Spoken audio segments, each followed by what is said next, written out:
Hello and welcome to Clever News, where we're bringing you live from Nigeria's capital city, Abuja. In the news, Governor Seriake Dixon of Bayelsa State says he knows the APC governorship candidate too well to say he can never win in a free and fair election. Borno State Governor engages Saudi clerics to fight Boko Haram spiritually. British Prime Minister Boris Johnson says his Brexit proposal is enjoying support in Parliament. I am Prudence O'Connell with the details of these and more stories.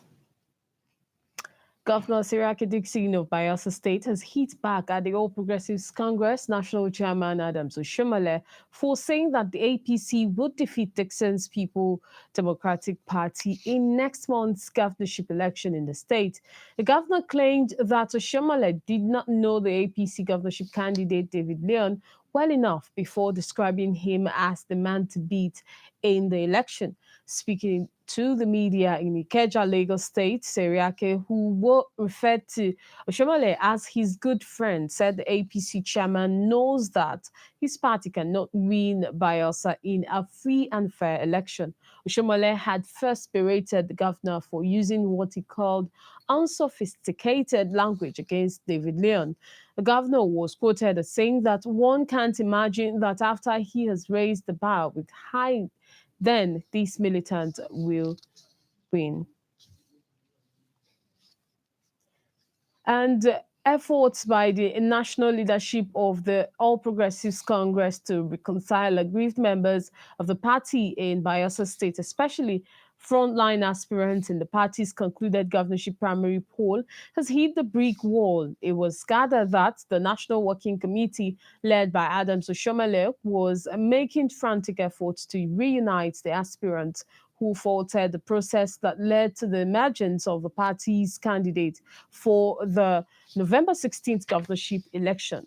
David Leon, it was learned that the main aspirants, especially a former Minister of State for Agriculture, Senator Heneke Olokpo-Biri, and a founding member of the APC, Priye Aganaba, remained adamant, insisting on pursuing their cases in court against the party and Leon. Other aspirants also complained about the alleged arrogance of the state leader of the party and petroleum minister, Temipri Silva, saying that the former governor was carrying on as if he would win the election without them. Edo State Governor Godwin Obaseki has thrown his hat in the ring for who becomes the next governor of the state come 2020. Governor Obaseki signified his intention to seek re-election while receiving in audience members of the Benin Unity League at Government House Benin. As our correspondent now tells us, the governor says his achievements so far have earned him the right to seek a second term to continue with the developmental strides he started since assuming office in 2016.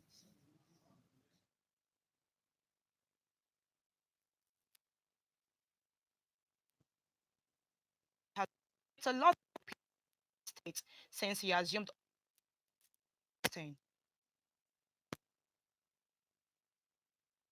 support, regardless of rumors surrounding his.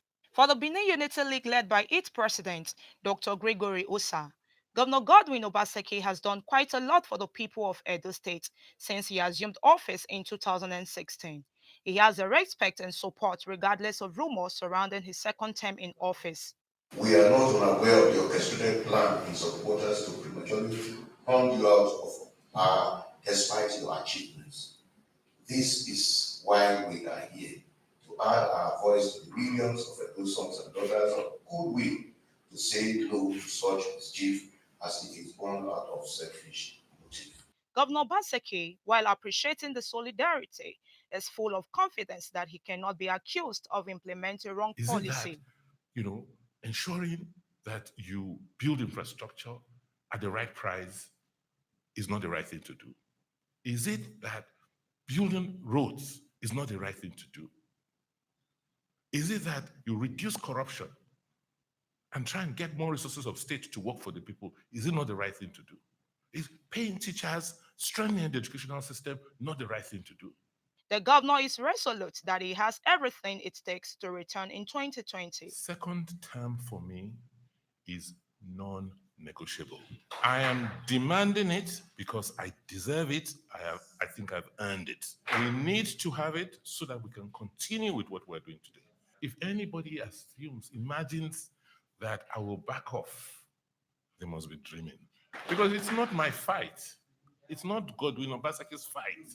It's about a fight for the right thing, the fight for the right cause. Governorship election is slated for the year 2020, but the rumors within the All Progressives Congress (APC) in the state may jeopardize the chances of the party.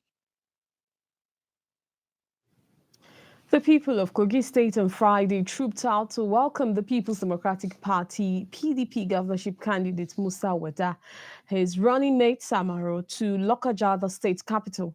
According to the Director General of the PDP Campaign Council for the election, Tajuddin Yusuf, the massive turnout is an affirmation of the endorsement of the party's candidate and a statement of rejection of the incumbent government under the leadership of Governor Yaya Bello of the ruling All Progressives Congress (APC). The campaign director general stated this while appreciating all the people who came out to show solidarity to the PDP and its governorship and deputy governorship candidates on their arrival and during the inauguration of the party's committees for the election scheduled for November 16th. Yusuf, who is a member of the House of Representatives, said over the past 3 years, the people of Kogi have endured despair, hunger, poverty, and dehumanization. According to him, Friday's massive turnout by the people is a clear demonstration that the electorate are eager to exercise their civic right and vote for PDP and its candidate. He attributed the people's abiding faith and confidence in the PDP because it is the party that will afford them better standard of living, consistent payment of salaries, protection of lives and properties, respect for human dignity, infrastructure development, and equal opportunity for personal development. An advanced Nigeria Democratic Party (NDP) has reviewed its activities during the February and March 2019 general elections with the expulsion of some members. Addressing the media in Abuja this Friday, the national chairman of the party, Charles Oboli, says the party is now to set to give PDP. Nigerians the deserved governance needed in the political space as they are ready for the Kogi Bayelsa governorship polls. Our correspondent, Agnete Patrick, has more. Corruption has been a very big problem in this country. And having decided to register a political party, we are not registering a political party because we want to run to PDP or ABGA or any other party, but to make a difference and to show the world that there are indeed some good Nigerians who want to bring a very good governance to the people of Nigeria. Uh, what brought this issue about expulsion of some of these members? When this party was registered, I thought the people that are working with us are reasonable and sincere people. But we never knew that these are people who intend to get involved with a political party and use that party as a tool to get money.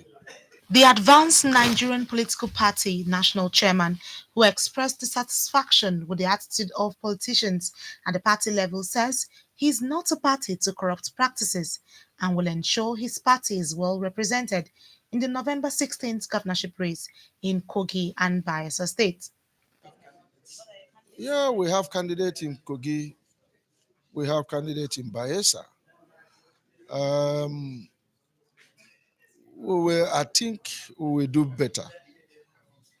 It is the anything without God, you cannot do anything. So with the fear of God and with the support and commitment with my party member and with God on our side, we will make an impact. The Bayelsa, we are having an issue which we will soon settle with INEC. We have ratified the age barrier that was for deputy, and they have taken note of that. So we are going to make an impact. Um, it is not on our hand to say we are going to win or we are not going to win. It is in the hands of God. Moving forward, the ANDP sworn in some new members of the National Working Committee following vacancies created by the expulsion of members that were found wanting. Annie T. Patrick, reporting for Clearview Television. How well did Nigeria's 8th National Assembly, whose tenure ended on June 11, 2019, fare in meeting the expectations of the electorate?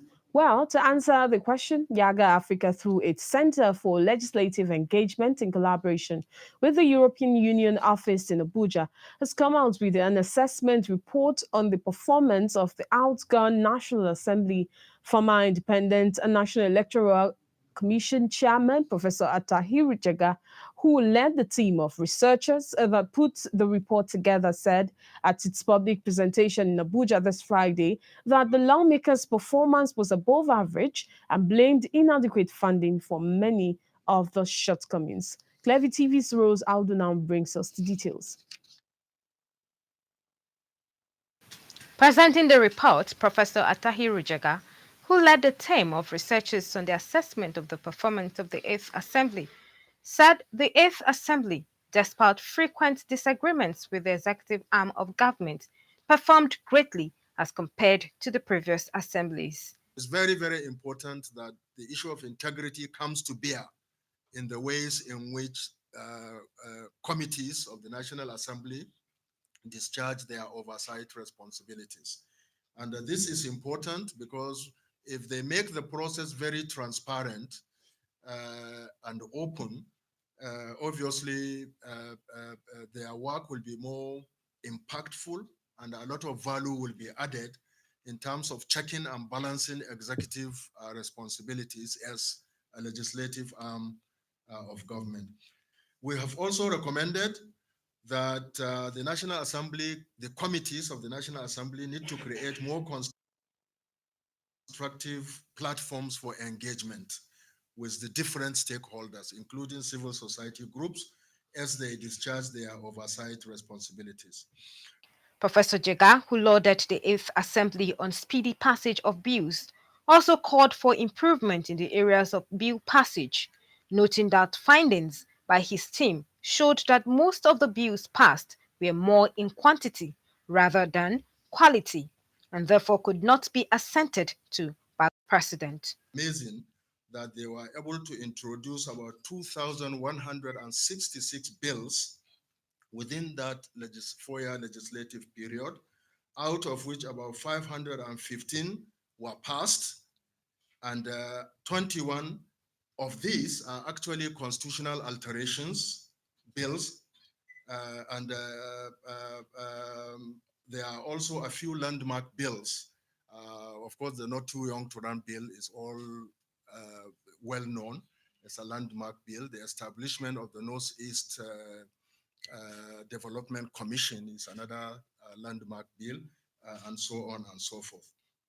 Reacting to the report, the Deputy Senate President, Ovio Omar Agege, said the Ninth Assembly will make a great difference in the discharge of its legislative duties and ensure that the Buhari administration meets the expectations of the electorate. The Deputy Senate President spoke through his Chief of Staff, Dr. Otiv Igbuzo. The Ninth National Assembly has already prepared its ninth legislative agenda. And for me, I think the important thing is to hear the report of the research and see what lessons we can learn, because the greatest room in this world is the room for improvement. The European Union ambassador to Nigeria, Ketu Kalsem, who lauded Yaga Africa for its credible presentation and analysis of the Nigerian electoral system, said the EU has worked with Nigeria since 1999 and will continue to support the country in the journey to achieving a more robust and true democracy.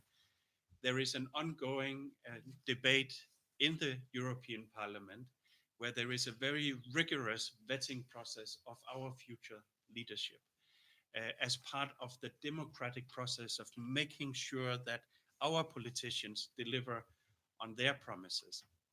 And we believe that our democratic values have only been strengthened when we have encountered important challenges. So whenever there have been speculation about the weakening of the EU, whether around, recent financial crisis or even, with the ongoing debate on Brexit and beyond, what we see again and again is our fundamental democratic institutions returning to a strengthened unity around our common values. And as Nigeria is encountering important challenges of her own, lifting 100 million people out of poverty, this very noble ambition of the president, of course, addressing some of the ongoing conflict situations in the country, securing an inclusive society for vulnerable groups, whether youth, women, people with disabilities, or strengthening the very democratic structures themselves, hopefully building on also the recommendations that the European Union Observation Mission has provided. There is a vital role for the National Assembly to play in all of those aspects and many more, seeing that there is a thriving and stable democracy. The report also recommended the introduction of electronic voting in Nigeria's electoral system to promote transparency. The assessment report on the 8th National Assembly, led by the then Senate President Dr. Bukola Saraki and then House Speaker Yakubu Dogara, is expected to generate reactions across the board in the days to come. Rose Audu, reporting for Clearview Television. The Niger Delta Development Commission (NDDC) has restated its willingness to collaborate with relevant development partners and agencies desirous of complementing government's effort towards improving the living standard of rural communities in the oil-rich Niger Delta region. The NDDC acting managing director Akwagaga Enya gave this indication at a stakeholders meeting organized by the Livelihood Improvement Family Enterprise Niger Delta Project. Our correspondent reports that the stakeholders meeting was held in collaboration with the International Fund for Agriculture Development, IFAD.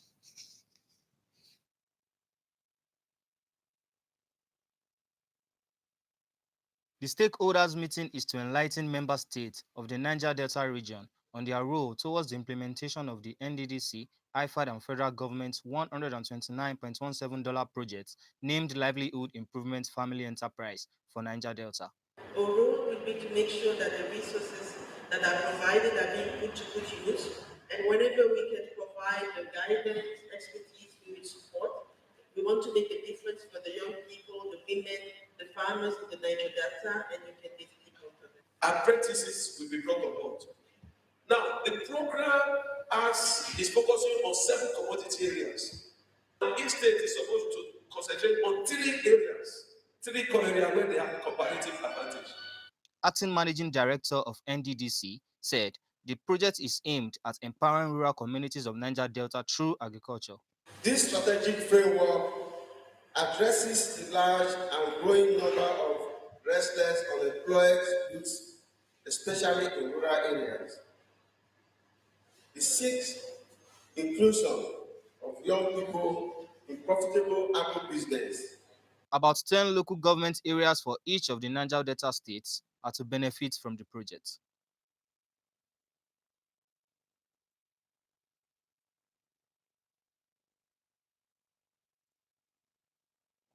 For watching Clearview Television News, will be back after this time out.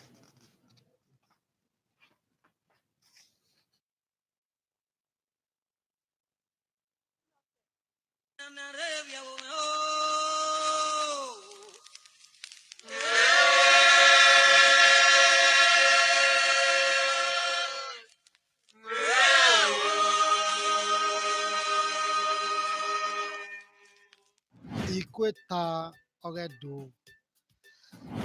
oredo nahina ve owa we wegbe ore Clearview ve Abuja Edwenu zomo o kao no kaya swen rikwetana oge do pataki. Nahi. Wala wagimata me ma ya ni re o Abuja ke o tagbona ya fe we ikwetana no kare do oga swen we goge ya mwe ogigbe bota we duzala no kwa duzala no kwa akaya mwe eme ikwetana ladian kate oga swen wa akwa kwena duzala no kwa we oge ya mwe ogigbe ebi na bure ebi ekwetana ni ma yunuka no ga teme edomu kakabo ebi no kan me gbima kake no kan we otedo kebe ebi no we kan me ebi sasa na tie na ya ma be tie music e hiaga lele leba se ba ma be ke waya ne dade wa no waya gbima gwan no we kan ebi no kan otedo uswe no bani akwaya gbima gwan abi magare ogie na oge ekweta na na hi no bani na ga 081 3903 25 ika no we degbe riodu mana be mioni ube tie wono na okay we ga 081 16 72 9881 no ho we no time no my ho ge mi isasegbe oge do osabuja ni o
You're welcome back. And moving on, the Independent Corrupt Practices and Other Related Offences Commission has uncovered and retrieved over 900 billion naira diverted constituency project funds siphoned by federal lawmakers in 12 states.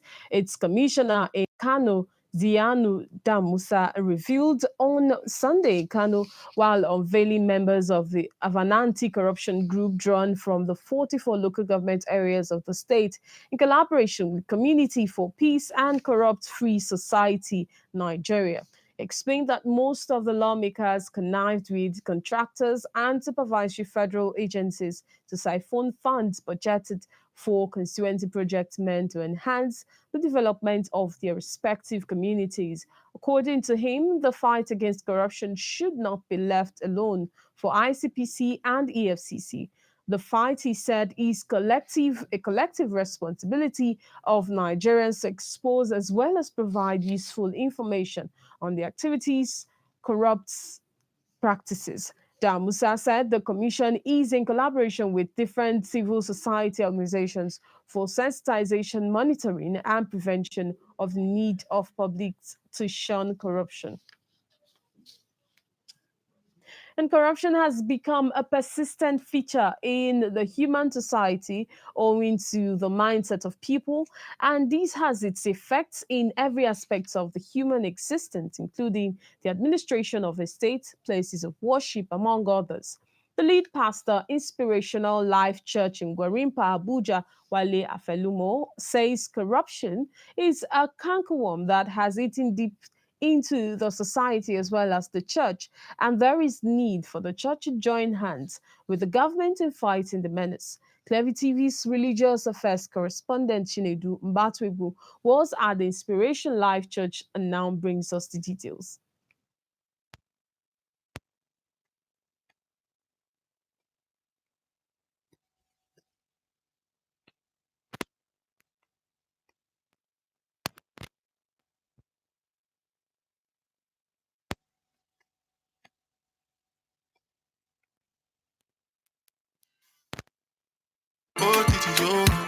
As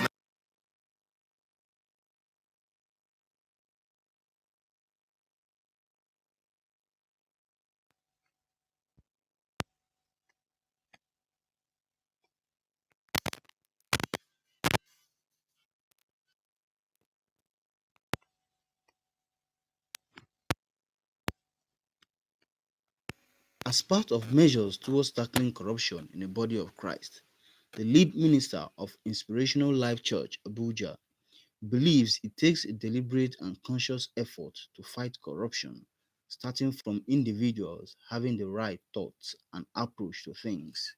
Corruption has become so endemic that it will take the grace of God for even the church to solve the problem. However, um, the church is doing a lot. I must say that. I know that there are many pastors that we listen to them, what they represent, what they stand for, what they teach, what they practice, speaks against corruption and speaks for probity, speaks for integrity and honesty in their leadership. And I can mention, a number of leaders, like that from the pulpit. What the church is doing, and we can do a lot more of, is to begin to teach people what is proper behavior, what the Bible expects. Making money out of integrity. The Bible says money gained by dishonesty may first bless a man, but at the end it turns to gravel in his mouth. That we begin to let our people, know that. But beyond preaching that, even we as pastors will begin to be more honest and transparent in the way we deal with church money, in the kind of messages we preach. Are we preaching for people to bring money? They must see that their money is judiciously used. Like we have external auditors who audit our books and put it out there, give us reports, so to begin to see that, and people are beginning to see that this is how my pastor deals with money, deals with church money. They begin to take that same culture and take it to the streets and take it to their business. Afelumo also implored public office holders to remember that they were given the position on the ground of trust. Therefore, they should be honest and accountable for every actions or steps they take. How much money is enough? Nobody can answer that question. A million, 100 million, 10 billion. Money is addictive. The more you have, the more you want to have. So we must come to a point of contentment, that I will say to our leaders. And if you look through even biblical, stories, you've seen a man like Abraham that was very rich. The Bible says he was rich in gold, he was rich in cattle, he was rich in silver. And then you see his son Isaac in the Bible. The Bible says there was a famine. The guy had to farm to make money. And then he was also rich. The Bible says he became rich. And then you see his own son Jacob. He had to go and work as a houseboy. So sometimes you may think that you have secured your children's future and you may not just be able to transfer that wealth. you know so wealth should be used to build the common good, to be invested into our common destiny as a people, and not to personally get it. The evidence that I'm a prosperous man is that we create a society where every man is respected, where we have things working for us. So this desire to grab and grab and grab, thinking that is what secures our destiny. Many people have woken up to a rude shock. Like I just said now, Isaac was rich, but his son found out that that money didn't come into his hands. He went to work as a houseboy in Laban's house. And we've seen stories like that in contemporary times. So I would say to people like that, just be mindful and be careful. Use the people's money to serve the people's needs. It is hoped that if corruption can be dealt with at the religious level and amongst individuals, it will go a long way in delivering the dividends of democracy through credible leadership. Chinedu Mbatwegu, reporting for Clearview Television.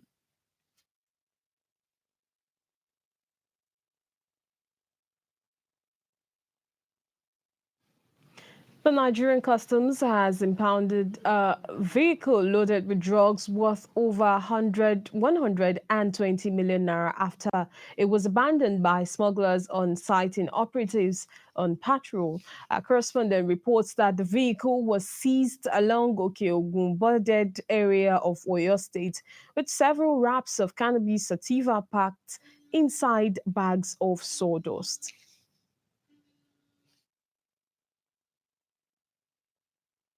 The intercepted packs of cannabis sativa were concealed inside a pickup van conveying bags of sawdust, but abandoned by the roadside within the thick forest. The driver and his only occupant, believed to be his assistant, reportedly jumped off and ran into the forest on sighting operatives of the command service. The area comptroller in charge of Oyo Command, Zulkiflu Abdullahi, sheds more light on the dangers of drug abuse. We are also appealing to the smugglers to please desist. This is very harmful. This is very dangerous. We are all Nigerians. We are human beings. It's not because you are looking for money, you want to get money, but by all means, that you engage in this type of activity.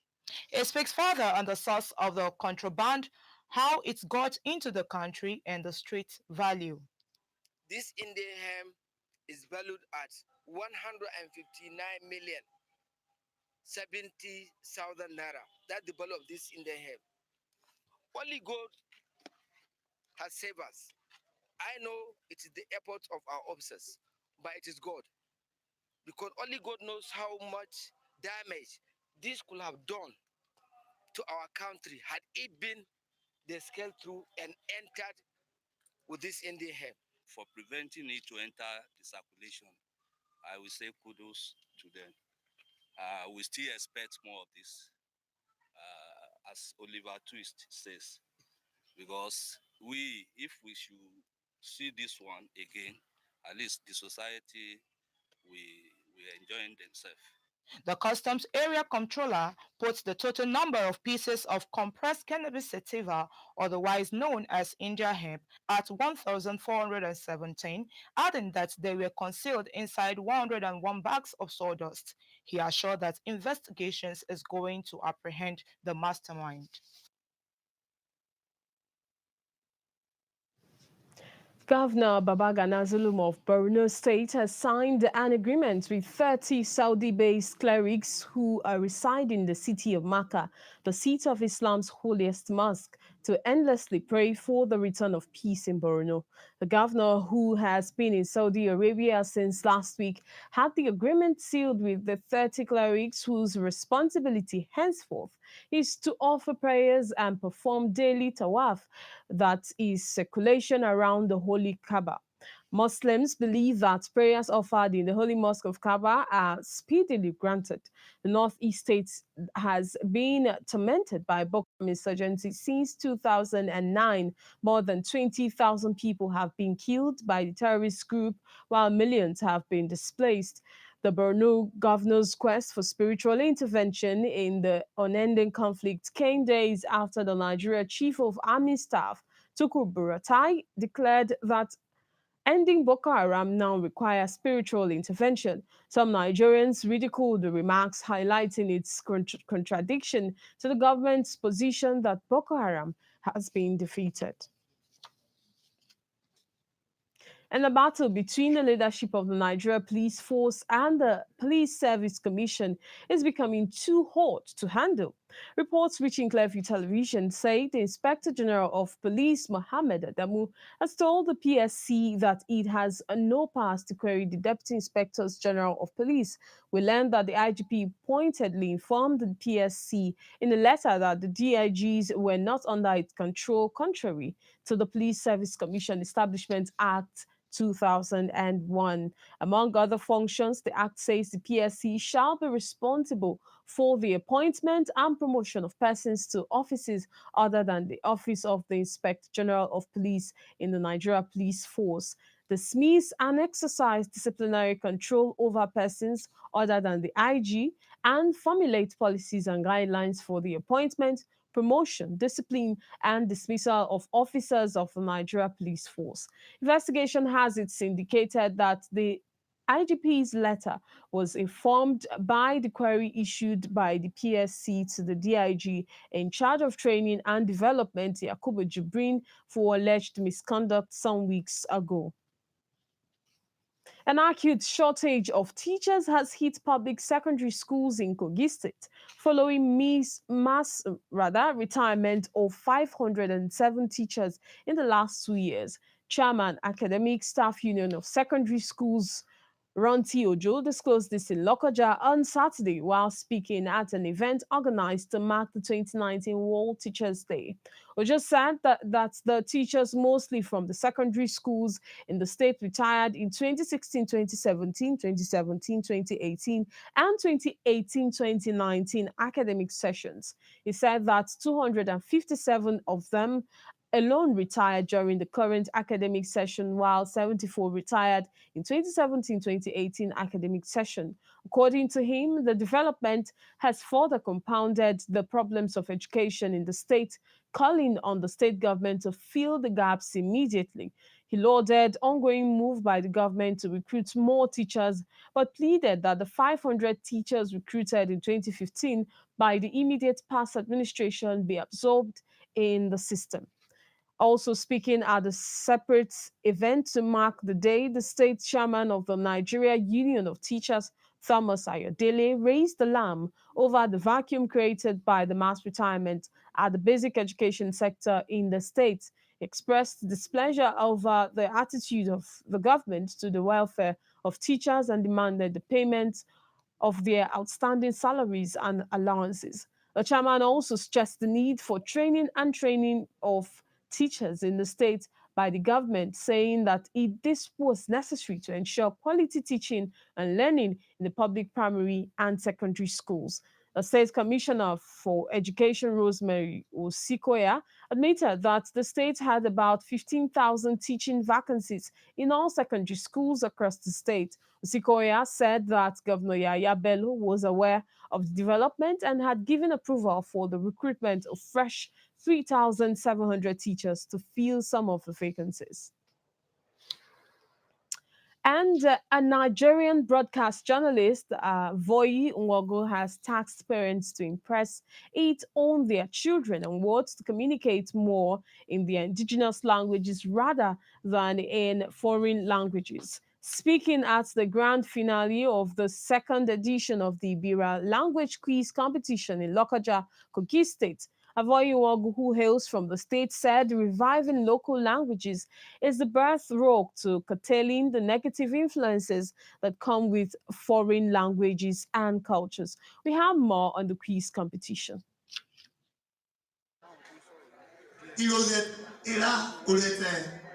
Electricity. Aka everyone say show 22 participants qualified for the grand finale, witnessed by hundreds of people from across the state. Avoyi, who organized the competition, said there was no reason why local languages should affect children's ability to communicate effectively in English. We can balance it. Teach your children in your house, teach them in there, because teachers will do the rest in school. They will definitely, because we are paying for it, let them know how to speak your language so that you will not become a slave even in your own community or your state. The guest speaker at the quiz said the responsibility of encouraging local languages should, however, not be left to parents alone. I cannot imagine. You say you are setting up a committee to facilitate the teaching of Igala and Ibira languages. And all the 9 members are Igala. To be fair to the chairman of that committee, Dr. Ikadi from SC Okene, we protested and he came to me in Okene. I said, if this committee is for 2 languages, how will it be that there's no single Ibira man in the committee? Today, that committee has submitted this report. We don't know what recommendation was made about Ibira language. It should not be so. Something should be done. Other persons present at the event echoed similar views. So promoting our culture will really bring another wisdom and knowledge to the children of today. It will make them to grow well in the society. It will make them to have the ideology of the do and don't of their culture. And it's a very good way encouraging these youngsters and a way of cultural revival. It's a very good thing. And we are happy and proud of her to be an Ibira and our, as an indigene, I'm proud of her as a sister. Do not speak English to your children always. Even if you are in another land, try to try to teach your children your own local dialect, because it will be of help to him or her, because we don't know where we are going to be tomorrow. So language is very important. You can be in a crowd. Your language can exclude you. It can help you in security. because sometimes you can be informed through your language and you get out of a situation that is chaos. Calls were also made for the promotion of other major indigenous languages in Kogi State. I have never witnessed anybody that is close to me in this profession that has organized this kind of thing. This is the first time, and I am so impressed. About the program, it's a right step in the right direction. But what I had there, that what government wants for Ibira language to be taught in schools has not been implemented, is very unfortunate. I think everybody, all stakeholders should join hands together, including you journalists, broadcast journalists, should see to it that it's implemented. She has done well. She should continue. And I advise that such program should be extended to the other languages. Successful quiz participants also highlighted the importance of the exercise. A lot of distraction, a lot of discouragement, but I feel okay, let me still give it a try. I can achieve that. The person that took first in the first edition doesn't have two heads, and if they should, my size is more than his size, so I feel okay, I should be able to do better than him. I really appreciate them to have bring this type of program. I appreciate Mommy Avoy and her crew. For the fact that I heard Ibra, that was what motivated me to come and participate for this quiz competition. Because I'm Ibra in diaspora, I was not based in Okene, but I have passion to hear Ibra. So I think by attending this kind of program to enhance my speaking of Ibra. Because last year I also attended this Ibera quiz competition. I also came second, and it's God doing. So I appreciate God for that. It's not my doing. My advice for the other participants that were not able to come out with any positions. So I advise them to keep hope, because you lose today doesn't mean you will lose forever. You might come next year, then you came with first position or second position or third position, anyone. So I advise them to have the courage. When the form is out again, they should also purchase the form. I want to thank the convener of this program, Mrs. Avoy. I mean, I don't know her full name, but I know her as Mrs. Avoy, for bringing out this wonderful and very, very educative program for all the Ibra youth. I'm also telling the youths of Ibra to buckle up their belt, because our mother dialect is our dialect, whether we are not whether we go to school far from our home or not. Various dance troupes were present to spice up the events. The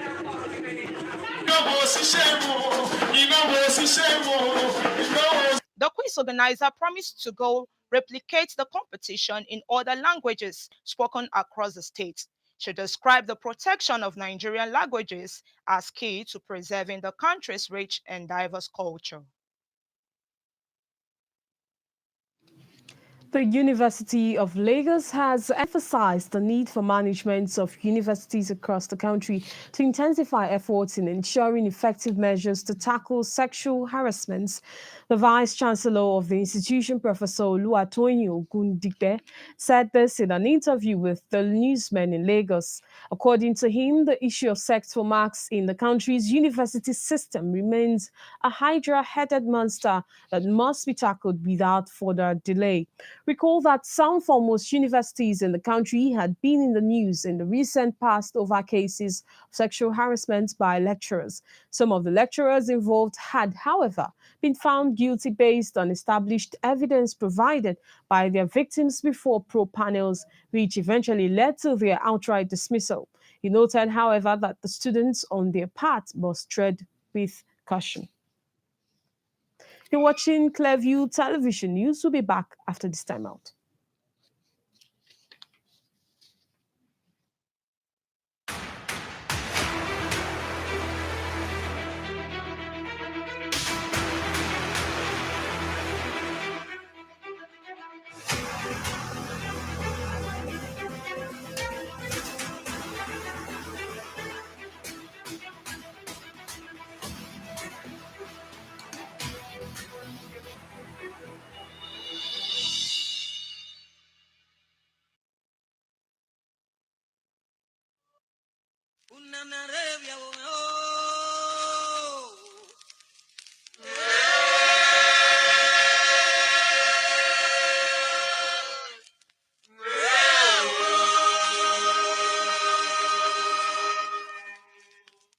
Ikweta ogedo Ikweta ogedo na hina we owa we wegbe oge clear view we Abuja edowe nuzomo o kao nokaya suen ikweta na ogedo pataki na hin wala wagimata me mai ya ni re o Abuja ke o tagbona ya fe we ikweta na no kan ogedo oga suen we goge yamwe ogigbe bota reduzala no kwa reduzala no kwa akaya amwe eme ikuta na ladian kate oraso wa akwa kwena reduzala no kwa we oge yamwe ogigbe emi na bure emi ikuta na ni ma yunuka no ga teme edomu kakabo emi no kan me gbima kake no kan we otedo kebe emi no we kamien emi sasa na tie na ya ma we tie music e hiara lele leba se ba ma we kie wa ya ne dade wa no wa ya gwima gwan no we kan emi no kan otedo uswe no bani akwaya gwima gwan we magare ogie na oge kweta na na hin no bani na ga 081 01 39 0325 ika nowe degbe riodu mana be mioni uwe tie wono na okay we guy 081 16 72 9881 no ho we no time no mai ho ge mi isasegbe ogedo osabuja ni o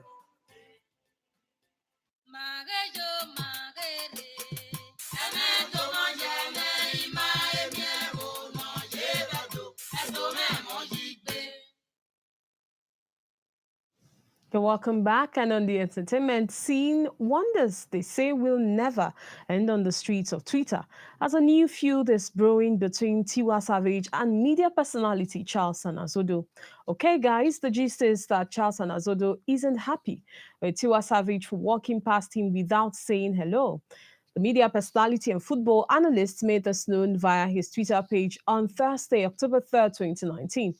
And it read, actually, Tiwa Savage was a guest on the Beats 99.9 FM arrived and walked past at Kylie Joe and me and didn't have the courtesy to say hello. I guess being a superstar gives you the right to be the Scotches, he tweeted. It didn't take long before Tiwa Savage responded to his tweet, which said, well, was more than everyone bargained for. First of all, I'm sure you saw me rushing to the studio because I was late for my interview. Plus, I had a hat on. Second, I am glad I didn't say hi because who are you to think you can't say hi first? She replied. These tweets have since sent the Twitter community into a frenzy with people expressing their views. A lot of people think Charles was feeling entitled, while another camp it was all about the hilarious angle to it.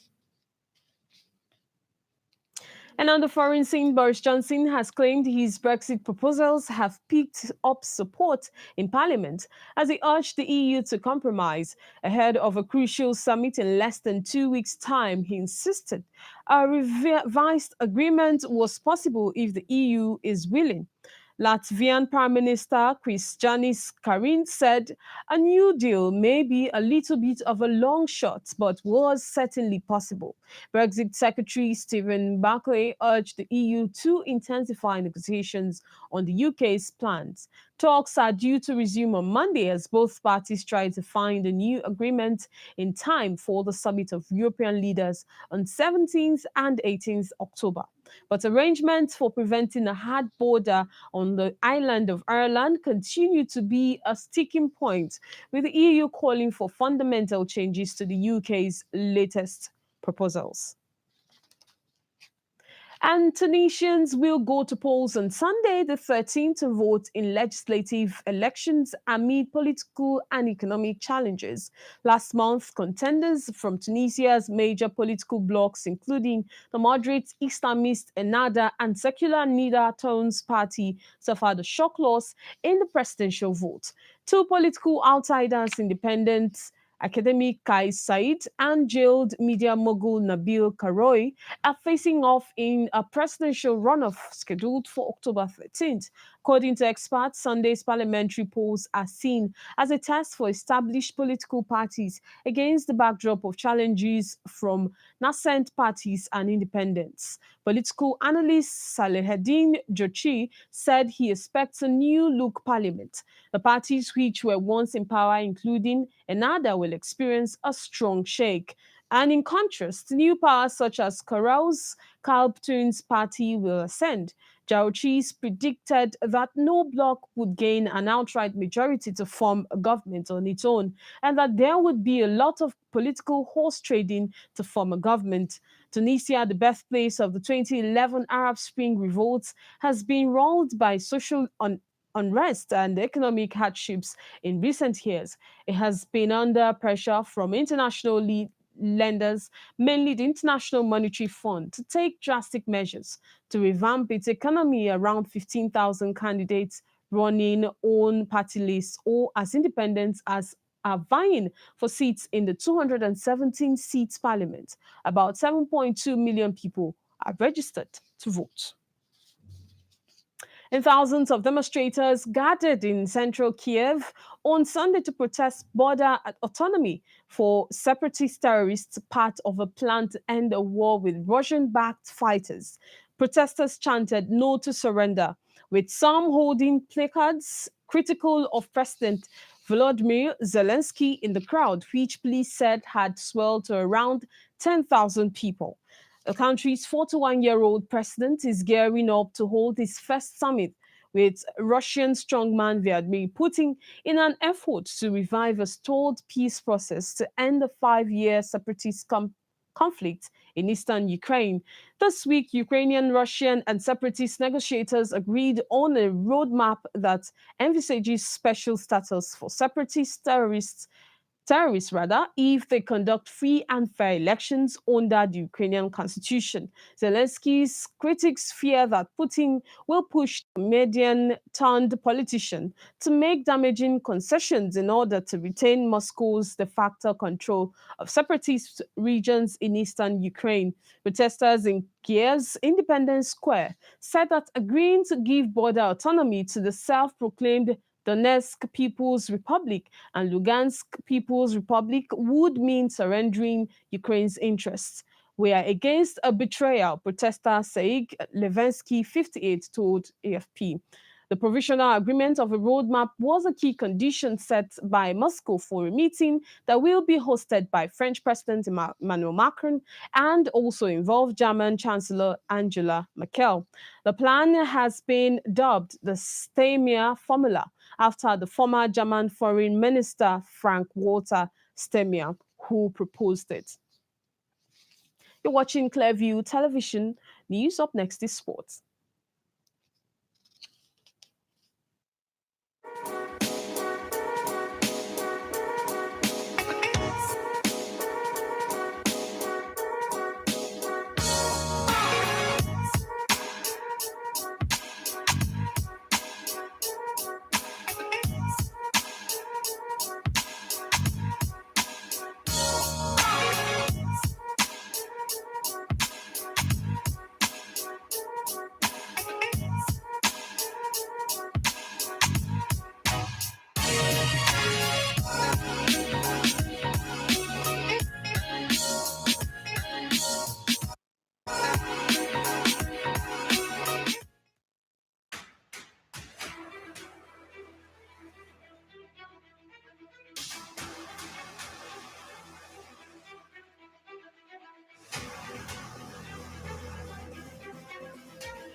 You're welcome back. And in sports, the Nigeria Police Force has reiterated their commitment to increasing security cover for stadia and youth centers in the country to guard against vandalization.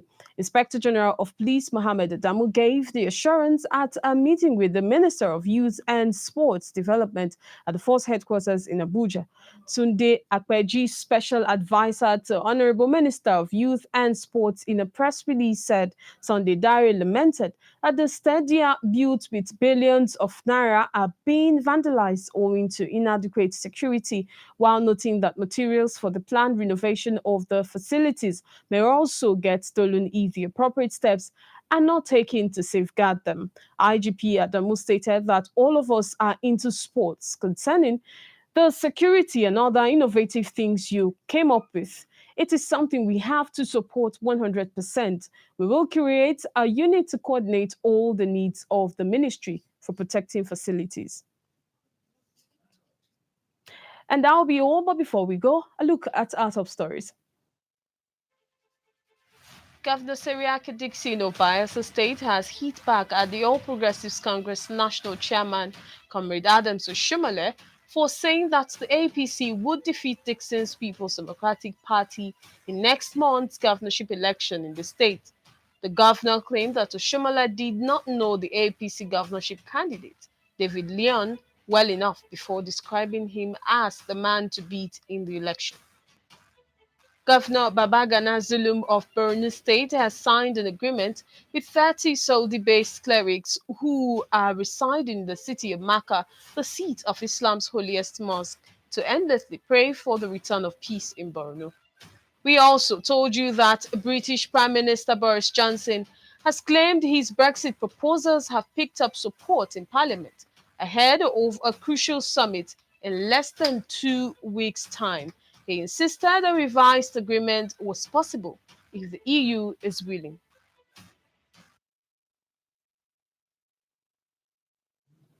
And that's the news. Remember that you can subscribe to our YouTube channel via Clearview TV, like us on Facebook via Clearview Television, follow us on Twitter at Clearview Online, follow us on Instagram at ClearviewTV_NG. You can also watch Clearview TV on Night comes out with any free-to-air decoder. For details, contact your local installer.